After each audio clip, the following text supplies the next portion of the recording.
Hi, Gemini. Welcome to your end of February 2022 General Tarot reading.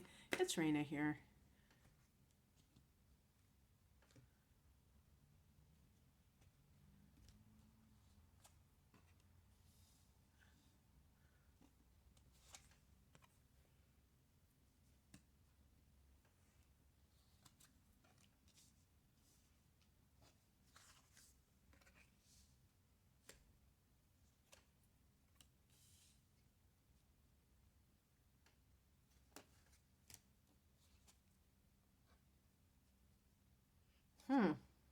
It's interesting. All these like authority figures that are part of this reading.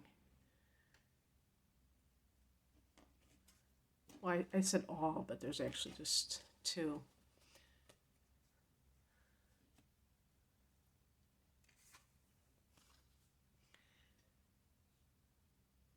The heart of the matter is the Ten of Swords. This is a card of betrayal, but it can also be a card of an end of a negative cycle.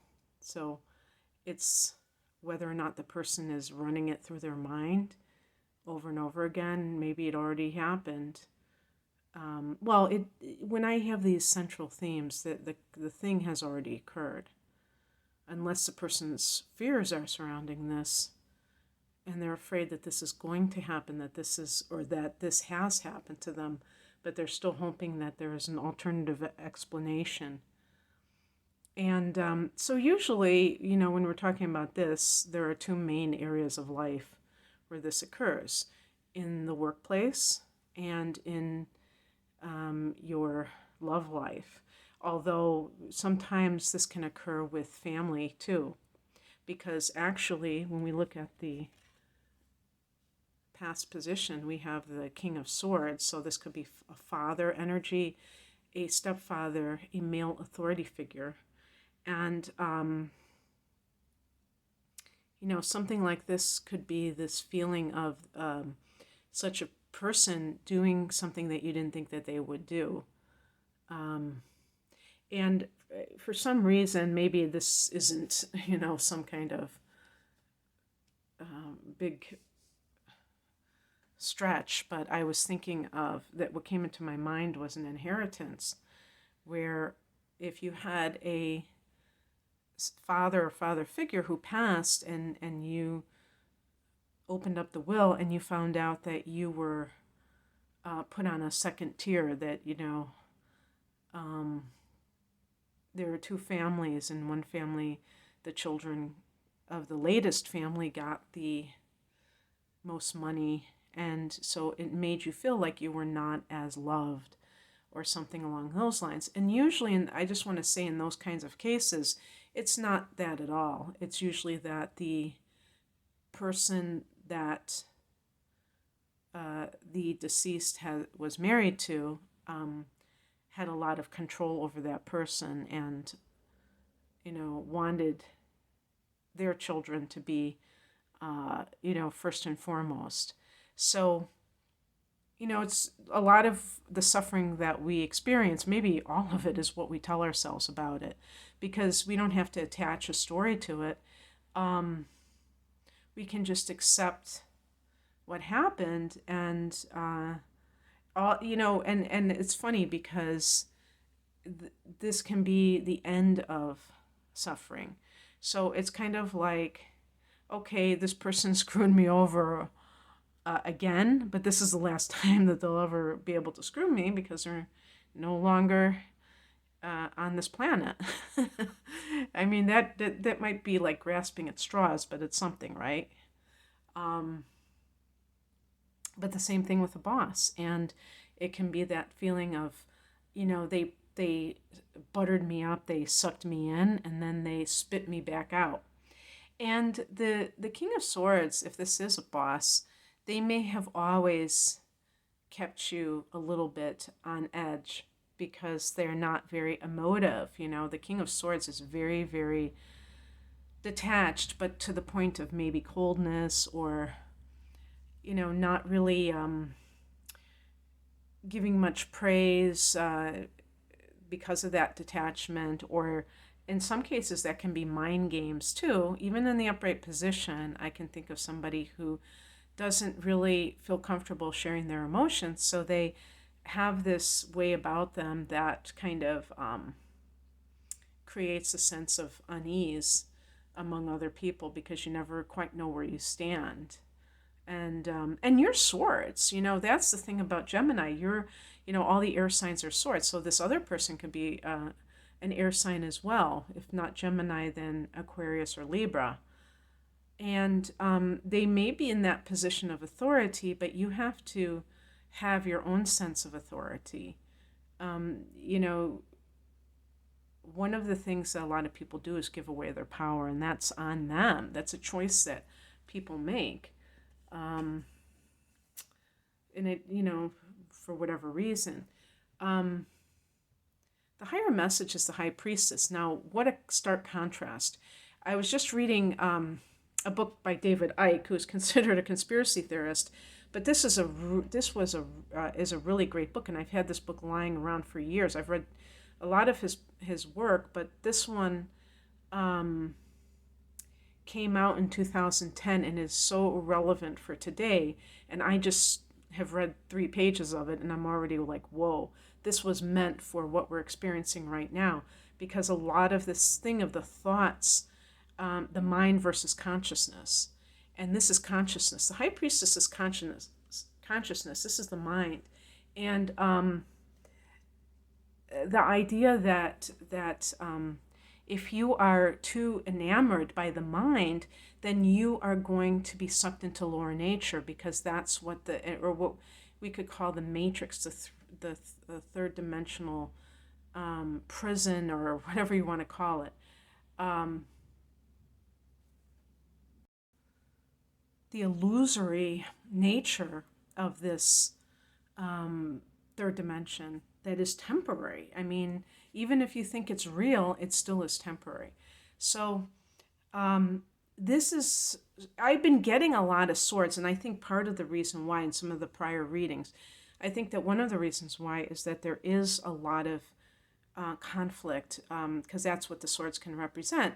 But again, this is coming from mental constructs. This is not necessarily something that has to be this way. But because people are sensing that things are shifting radically, they are, they've made their thoughts a life raft, which they're clinging to. And if they don't have these concepts to feel stable with, then there is that instability that transpires, and that can feel very uncomfortable, but it's not necessarily real. And so there may, if you have been in a situation where you feel that you have been wronged, the High Priestess, first of all, is saying that there might be things that you don't know about that situation, and perhaps you're jumping to conclusions about what it all means. And if you feel, disappointed, whoa, I didn't mean to do that. That can be a sign of your own mental constructs that you kind of assumed were going to be just allowing a certain situation to exist.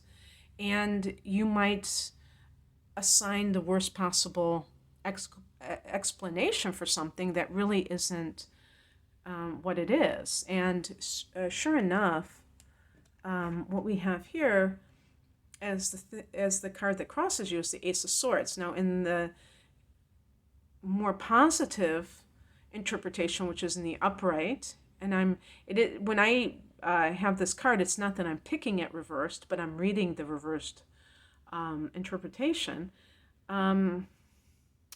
This card is about cutting through illusion. Well, this is about, in the challenged position, it's not seeing things clearly. And perhaps your emotions are very engaged in a certain circumstance. Now, let's take the example of someone who cheats on, let's say somebody has cheated on you and you feel that sense of betrayal, infidelity. And if you look at that King of Swords, that person may always have been rather detached from you. And you knew it. In the High Priestesses, you knew it. You knew that they were not really emotionally connected to you. And you were in denial over it, maybe because of your own nature, as a Gemini, that you kind of might live in that mind as well. And you thought it was no big deal. But when you really think about these things, you can realize, whoa, I didn't have the relationship I thought I did. And there can be that sense of disappointment or, things along those lines. But on the other hand, it can be a sense of liberation because you can find the person that really is meant for you. Being in denial over something or being confused over something is not really a way to live. It's not something that is pleasant or productive. So in a sense, you could say that this is something that works out for you in the long run. What is coming in is represented by the Seven of Wands. This is standing your ground. And really, I think this is rising up and being, and taking charge of your sense of self. Maybe you allowed somebody, and this can definitely be in the workplace. It doesn't have to be in a personal relationship. But sometimes it's not until we get betrayed that we really start to look at other things and we start to see how we've always had this issue with that person. And then we kind of look back and say, oh, it was always that person always did do X, Y, or Z. And now I'm kind of connecting the dots here. And that can be very helpful in being able to be okay with it, because otherwise when we tell ourselves these stories about, oh, this person rejected me, it puts all the burden on us to be that perfect person that would never get cheated on, when it could be something completely other than that. And I think also with the High Priestess, sometimes it can be you knew that something was going on, but you didn't choose to address it. And the Seven of Wands is being more on, I wouldn't say being more on the offensive in terms of like really being negative with somebody else, but being that person who rises up, who doesn't allow themselves to be pushed around anymore, is basically how I see it. And that to me is very self-empowering. The outcome is the Queen of Wands, and this is kind of like, it's interesting the last two cards are Wands, because that's more of,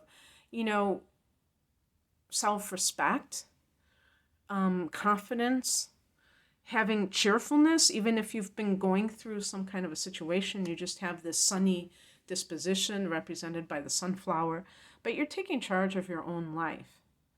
In touch with your intuition, though, with the Queen representing the water element. And that, being the royalty in your own life instead of the person who is the victim, like the Ten of Swords. And that comes, the wands represent the self. And that comes from being an individual, knowing that you have your own destiny, your own journey. Even when you're in a partnership, you still have your own destiny. Sometimes when people work for somebody else, it's like they forget that they are individuals and that they may have their own ambition and goals, dreams, apart from whatever it is that you're doing with that company or what have you. So kind of tapping into that. Okay, that's what I have for you, Gemini. I hope that this resonated. If you would like a personal reading, the link is below.